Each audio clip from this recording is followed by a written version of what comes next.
how to lead for resilience under the urgency of now.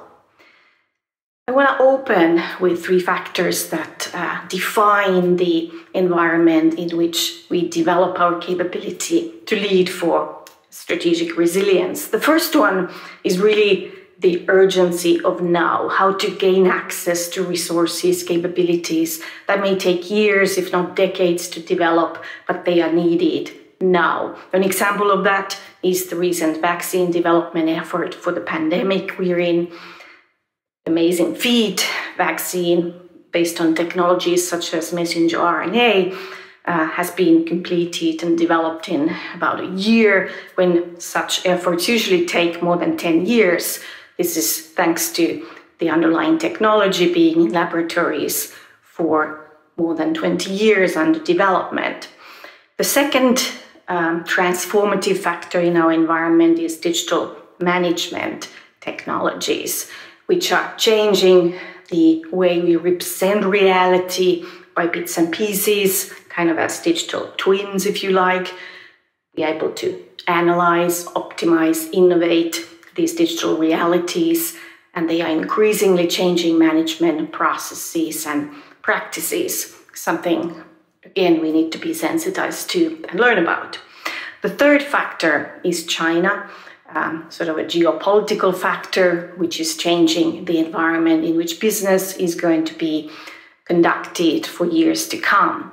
So in this vastly changing environment of urgencies of now, digital technologies, geopolitical changes, how do we develop the capability for our leadership and for resilience in particular?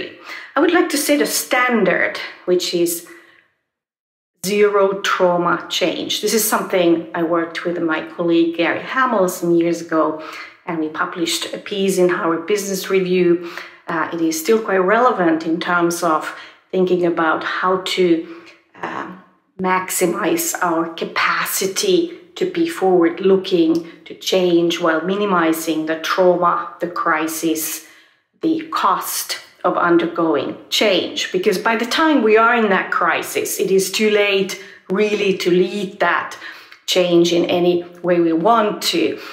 In addition to those costs that are incurred, often change in itself has its own unfolding course when it takes place under crisis. So if we want to lead change, we need to get engaged before we fall into that crisis situation. So what might be ways in which we can develop such capability for strategic resilience in ourselves and our organizations? I propose 3 steps forward. They're not necessarily linear, but they give good pointers as to the sort of capabilities that we need to have in our organizations for strategic resilience. The first one is our mindset, our cognitive capability to be very flexible, to see things before they really stare us at the face. We might look at in the outskirts for new startups that are experimenting on novel business models, for instance, or new technologies. Blockchain comes to mind for many of us, I'm sure, that are being developed in applications that are, again, novel and perhaps feel like really out there. The issue often is that as we think about changes in the environment, we think, well, it doesn't really concern me, concern us, so at least it doesn't concern us yet as an organization. And this is the way disruptive innovation works. It kind of looks like it's not a relevant competitor, but then it is able to gather a large market share, and then it's sort of late to develop a very effective response.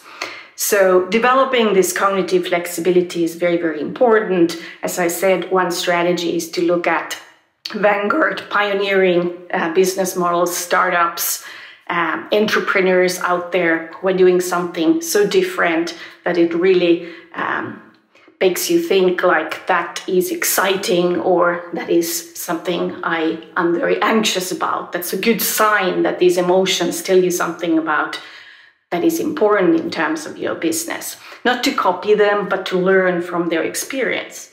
Another way we can develop cognitive flexibility in organizations is to use a universal institution to our advantage, and that is the institution of gestures and humor. So in courts, all the rulers have chosen their trusted jester. This is the clown, but a wise clown that provides support, speaks truth to power, but also brings information that is relevant to the ruler in making decisions. And this is actually still relevant in today's organizations. There have been jesters in British Airways. There was a guy called Paul Birch for a while who was a senior executive who said he was able to hold the mirror to see the absurdity of some of the activities that may have taken place, and people could laugh, and then after that, real change might result. Laugh in a good way, laugh together. So humor is such a cognitive flexibility enhancer.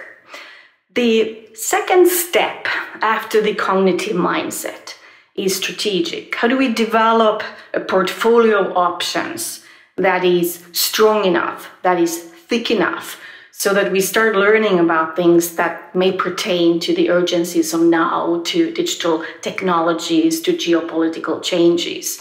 And it's not just about having 1,000 investments of which one might work out, sort of like a venture capitalist might work. It is really about the thickness of the experimental portfolio, the portfolio of options we have at our disposal. Because that thickness, do we have 1,000 experiments, 500 learnings, maybe even more ideas, a couple of sort of failures, things that we really can draw our resilience from, because those are the ways in which we learn about the world before we really need to. So again, we are being proactive in that sense. So check the thickness of your portfolio of experiments and options. Do you have a lot to learn from? The third step in this path toward strategic resilience is political or resource oriented. So how do we access resources that we need to have at our disposal? And it is not just about the typical budgeting mechanisms, but we could look more broadly. We could look into outside our organizations. There's a lot of talk about open innovation, for instance. There are places, organizations that provide access to problem solvers around the world. Innocentive is one of the older ones. There was a very interesting company called Gaggle. It was bought by Google some time ago, which provided 500,000 data scientists to your disposal if you had a very interesting data science problem to solve. And I like the example of a Gaggle because it sort of shows that it is possible to access resources that are in very, very short supply, such as data scientists in the world, if you have a problem that really grasps their interest and their imagination.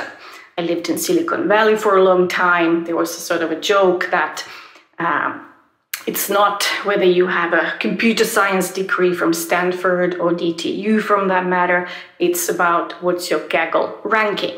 So are you part of the teams that are the most competitive, the best in solving these complex data science problems? And so that, I think, is a nice way of thinking about how can I formulate my organization's toughest problems in such a way that some of the world's smartest data scientists might be interested in addressing them. Another way might be to use games. Games are technologies that may be used, of course, for entertainment a lot, but there have also been many efforts, such as the Institute for the Future in California, together with Rockefeller Institute, to try and invite people to address poverty, or a game that was called Superstruck that Institute for the Future rolled out some years ago, where they invited volunteers from around the world to team up together, thinking about how to address humanity's systemic threats to their survival. And these teams thought about how to grow food in vertical surfaces, how to team up for rapid intervention or help units, etc. So think about how you can go beyond the sort of resources that are characteristically allocated through a budgeting system inside the boundaries of the organization, to go into out there opening up the innovation box, so to speak, but also use technologies such as games that have the capacity really to bring millions and millions of people, like in some of the games such as World of Warcraft, together. Yes, it may be about play, but it could also be very serious about addressing some of the tough issues that we are facing. So that is the third step about resource attraction, really. So if we think about how to develop this capability for strategic resilience, we have talked about how to nurture our cognitive flexibility, whether it is through looking out there in the vanguard examples, using institutions or roles such as a gesture and humor, which of course is somewhat difficult maybe in the time of Zoom, but maybe that can still be, or Teams, but maybe that can still be designed into our virtual communications, whether it is importantly about the portfolio of strategic experimentation we are engaged in, whether that is broad enough and diverse enough to tackle and address some of the challenges facing us, the urgencies of now, digital technologies, geopolitical changes, and finally, what is our resource attraction strategies so that we are able to include some of the smartest and some of the very smart people out there in our efforts to tackle the most complex problems we face. So those are the steps. And so when you think about how to embed the capabilities for these steps in your organization, you can start then thinking about what is the renewal cycle like? How quickly or how slowly do we go from cognitive flexibility, sort of seeing the issue, admitting that it is time to tackle it, to experimenting and resourcing it. And I've spoken to many executive audiences, and typically the response has been around 5 years. Now, this of course depends on the industry, and we might say today that we have been able to develop a faster response cycle, perhaps mostly in digital communication, perhaps a little bit in new ways of doing business out of necessity. But think about whether it is 5 years, whether it is 1 year, you move from denial or this cognitive awakening, if you will, to experimentation, to resourcing, and how quickly do you go through this cycle? And of course, the important thing is to go through fast enough not to end up in a crisis, which is really a lack of strategic resilience, and also be able to do this cycling faster than your competitors to stay ahead.